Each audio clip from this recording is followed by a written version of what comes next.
क्या आपने कभी ये सोचा है कि ये अजीबोगरीब समुद्री क्रिएचर जमीन के इतने पास क्यों आ रहे हैं? जैसे जैसे प्राचीन समुद्री क्रिएचर ऊपर आ रहे हैं, वैसे वैसे और सवाल बढ़ते जा रहे हैं। और इन सब में सबसे बड़ा सवाल ये है कि ये बड़े देश और साइंटिस्ट क्यों ओशियन को एक्सप्लोर करना ही छोड़ दिए हैं? क्यों उन्हें जाना था आउटर स्पेस में ये देखने के लिए एलियंस है कि नहीं, लेकिन किसी को ये नहीं पता करना था इस ओशियन में हमारी धरती के अंदर क्या है। पिछले कुछ सालों में हमने ऐसा क्रिएचर ऊपर आते हुए बहुत देखे हैं, जैसे oarfish, giant squid, glowing jellyfish, लेकिन इनके साथ साथ और भी डीप सी क्रिएचर ऊपर आ रहे हैं।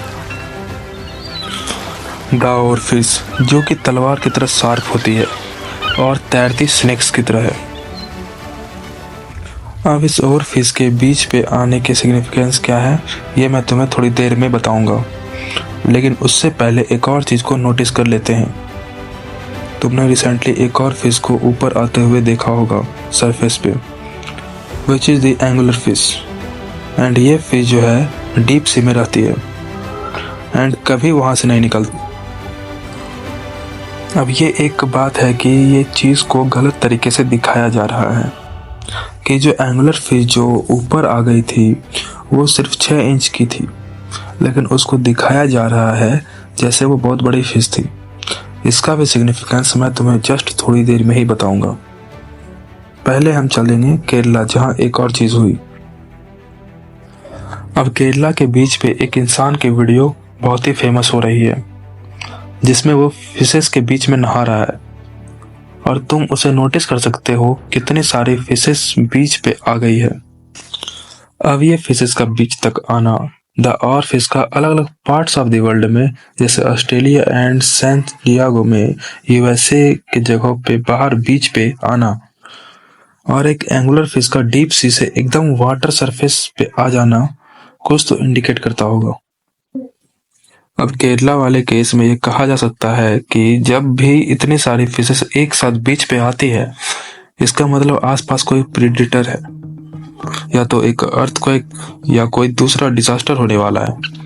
और जब हम एंगुलर फिश और फिश की बात करते हैं तो तुम एक चीज नोटिस करोगे, जब तुम गूगल पे जाते हो और लिखते हो द और फिश, तो वहां पे लिखा आता है द फिश ऑफ डूम, क्योंकि और फिश को डूम्सडे फिश बुलाया जाता है, जिसका मतलब कि तुम्हें अगर बीच पे और फिश मिल जाती है एंड ये भी अलग अलग पार्ट्स ऑफ द वर्ल्ड में, तो शायद पूरे दुनिया को किसी न किसी डूम से खतरा है। अब ये deep sea fish, angular fish का ऊपर आना मतलब डीप सी में कुछ बहुत ही खतरनाक हो रहा है। और अगर तुम ये तीनों चीज को कनेक्ट करो तो शायद अर्थ को किसी बड़ी चीज से खतरा है। और ऐसा क्या मिल गया साइंटिस्ट और कंट्री को कि उन्होंने अर्ली 2000 में ओशियन में जाना ही बंद कर दिया, उसे एक्सप्लोर करना ही बंद कर दिया, और वो ढूंढने लग गए एलियंस को आउटर स्पेस में। इसका मतलब वो आउटर स्पेस से कम डरते हैं, लेकिन ओशियन से ज़्यादा डरते हैं। ये बात कुछ तो जरूर बताती है। तुम्हें क्या लगता है?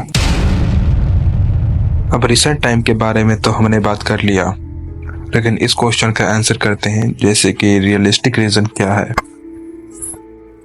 इन क्रिएचर का ओशियन से ऊपर आने का एक थ्योरी ये कहती है ये सारे क्रिएचर क्लाइमेट चेंज की वजह से ऊपर आ रहे हैं। इसके पीछे साइंस ये है, जैसे जैसे ओशियन का पानी गर्म होते जाता है वैसे वैसे ये क्रिएचर ऊपर ठंडी लहरों के लिए ऊपर आते हैं। क्लाइमेट चेंज की वजह से पानी गर्म होने की वजह से इन क्रिएचर के हैबिटेट पे असर पड़ रहा है।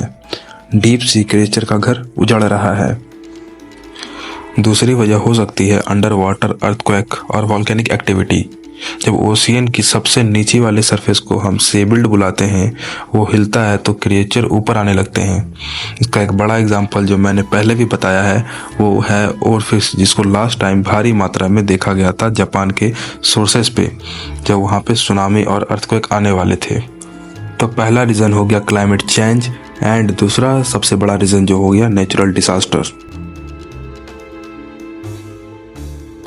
पर एक बहुत ही अजीब बात है, हमने चांद पर पैर रख दिया, मार्स तक रोवर भेज दिया, लेकिन अपने ओशियंस को ही 20% ही एक्सप्लोर किया है।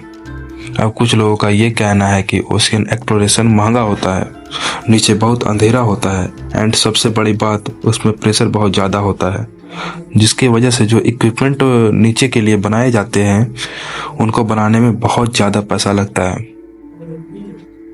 लेकिन इसमें एक और एंगल ये है कि अभी की टेक्नोलॉजी बहुत ज़्यादा एडवांस है और हम इतना पैसा लगाकर मार्स तक जा रहे हैं तो हम अपने ओशियन को तो एक्सप्लोर कर ही सकते हैं।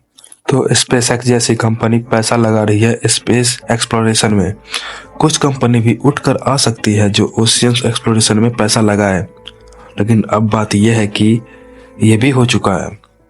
ओशियन गेट नाम की कंपनी ने एक सबमरीन लॉन्च की थी जिसमें उन्होंने बिलियनियर्स को ले गए थे टाइटैनिक के रिमेन्स को देखने के लिए। लेकिन वहां जाकर क्या हुआ वो हम सभी को पता है। डीप सी एक्सप्लोरेशन इसलिए खतरनाक है क्योंकि वहां पर प्रेशर इतना हाई है कि कुछ भी सरवाइव नहीं कर सकता अपार्ट फ्रॉम ये वाले क्रिएचर से याद आया, कुछ लोग ऐसा भी बोलते हैं कि बहुत सारे ऐसे क्रिएचर्स हैं जो हमसे आज तक छुपे हुए हैं। अब कुछ क्रिएचर जैसे गॉडजिला वो तो हो नहीं सकते, लेकिन कुछ ऐसे क्रिएचर हैं जिनका हिस्ट्री बुक्स में हमेशा नाम मेंशन किया गया है, जैसे कि काराकेन, जिसका विश्लेषण किया गया था वाइकिंग की बुक्स में। उसमें बताया गया था काराकेन बहुत बड़ा जायंट स्क्विड था जो एक बार में शिप्स को तबाह कर देता था। फिर आता है मेगलोरोडॉन, ये 60 फीट का प्राचीन शार्क जो आज तक सबसे बड़ा रिकॉर्डेड क्रिएचर है। बहुत सारे लोगों का ये मानना है मेगलोरोडॉन एक्सटिंक्ट हो चुका है, लेकिन दूसरी ही तरफ कुछ लोग विश्वास करते हैं कि आज भी ये ओशियंस के गहराई में रहता है। और क्या आपने निनियन के बारे में सुना है? अंटार्कटिका के पास देखा गया एज ह्यूमन लाइक क्रिएचर जो पानी के लहरों में घुल मिल जाता है। कुछ लोग इसे एलियन समझते हैं और कुछ लोग मानते हैं ये आज भी अनडिस्कवर्ड है। सिर्फ यही नहीं, कुछ सेलर्स और फिशरमैन ने यह भी दावा किया है कि उन्होंने जायंट सी सरपेंट और ग्लोइंग सी ड्रैगन को देखा है। अब क्या ये सिर्फ नजर का धोखा है या ओशियंस के गहराइयों में आज भी कुछ ऐसे क्रिएचर्स हैं जो हमसे छिपे हुए हैं? अब ये जितने भी क्रिएचर्स हैं जिनके बारे में मैंने बात की है, ये कहीं ना कहीं किसी न किसी बुक्स में या किसी न किसी रेफरेंसेस में मेंशन है। सबके बीच में एक ऐसा क्रिएचर एग्जिस्ट कर सकता है जिसके ट्रेस तुम्हें गूगल अर्थ पे भी मिल जाएंगे। जैसे कि बहुत लोग कहते हैं चाइना के पास गूगल अर्थ पे दिखता है ये वाला क्रिएचर। अब मैं पार्टिकुलर इस क्रिएचर की बात इसलिए कर रहा हूँ क्योंकि हर बुक में मेंशन है, जिसको तुम शायद पढ़ चुके होगे या कभी न कभी पढ़ने वाले होगे। और ऑनेस्टली ये पार्टिकुलर क्रिएचर एक पूरी वीडियो डिजर्व करता है। लेकिन इसके बारे में मैं बस तुम्हें थोड़ा सा बताना चाहूंगा। इस क्रिएचर का नाम है लेविथान।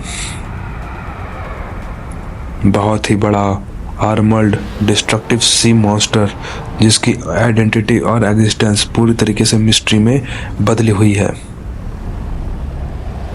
और बहुत लोग बोलते हैं लेविथान इतना ज़्यादा हॉरिफाइंग है कि वो एग्जिस्ट ही नहीं कर सकता, क्योंकि लेविथान इस अर्थ का सबसे बड़ा क्रिएचर हो सकता है। लेविथान को बताया गया है एक ऐसा क्रिएचर जो एक साथ में हजारों शिप्स को निगल सकता है, लेकिन इसके एग्जिस्टेंस का प्रूफ हर हिस्ट्री बुक्स में मेंशन है। तो क्या ये फिशेस और क्रिएचर जो ऊपर आ रहे हैं ये कहीं लेविथान के वापस जागने की वजह से तो नहीं आ रहे हैं? अब इसका एग्जिस्टेंस के फिजिकल प्रूफ तो बिल्कुल भी नहीं है, लेकिन क्या पता ये एग्जिस्ट करता हो। हमें सब्सक्राइब करके रखें और बेल आइकन को भी ऑन रखें, क्योंकि हम बस 2 दिन में इसका पार्ट 2 लेके आ रहे हैं, जिसमें लेविथान कितना बड़ा है और कहाँ से आया है, ये एग्जिस्ट करता है या नहीं, इसको प्रूफ करेंगे। अगले वीडियो के लिए बने रहिए हमसे। तब तक के लिए धन्यवाद।